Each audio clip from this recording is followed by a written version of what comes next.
Utility worker sa Irigas City Hall ang 55 anyos na si Crisanta Borromeo na araw-araw bumibiyahe mula sa Barangay Perpetual Help. Bago ang pandemya, nasa 20 pesos lang ang ginagastos niya sa pamasahe sa dalawang sakay. Ngayon, nasa 70 pesos na. Malaki umano ang natipid niya nang mag-umpisa ang free shuttle service ng lokal na pamahalaan para sa commuters na empleyado ng LGU. Naidagdag na umano niya ito sa mga bayarin at pagpapaaral ng ikatlo at bunsong anak sa kolehiyo.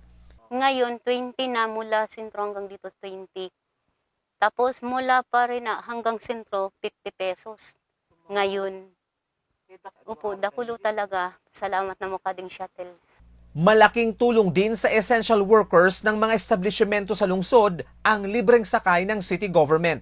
Dakulo pong tabang nga di ka na mo, lalo na po ako na nagtatrabaho po sa Anjana Trading.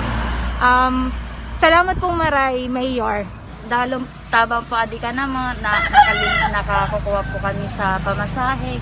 Tapos po, more or less na po kami sa nagagastos po na mo, imbis po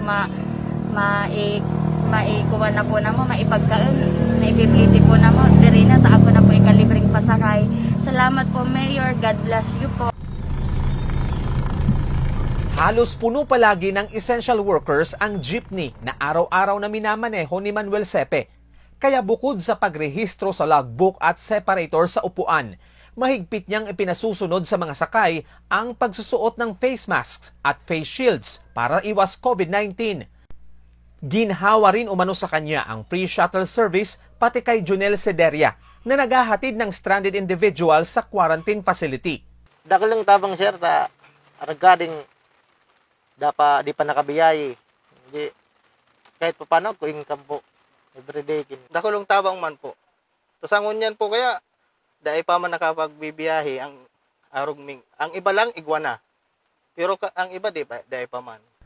Ayon sa nangangasiwa ng libreng sakay, 3 jeepney ang bumiyahe nang mag-umpisa ang free shuttle service na ito noong June 13. Igwasintang tulong routes. Ang routes na iyon si mga masakit na abuton minsan kan mga public transportation. Kan mountain unit, and river unit, and Irigabuhi Road. So, tulo ang nagbibiyahe katong panahon na to.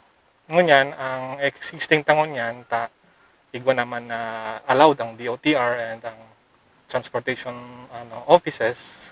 So igwa kita ngunyan existing na saro na kung saan medyo difficile pa ang mode of transportation para sa mga essential workers. Medyo magabat para sa inda ang fare, ang required amount ka fare na magabat sa bulsa ninda kung huli ta mga minimum wage earners ang minsan na natatamaan ka ni. Direktiba ni Mayor Madel Alfilor, hanggat may katulad ni Nanay Crisanta na nahihirapan sa pagpasok sa trabaho ngayong new normal, mananatili ang serbisyo ng iRide ng LGU.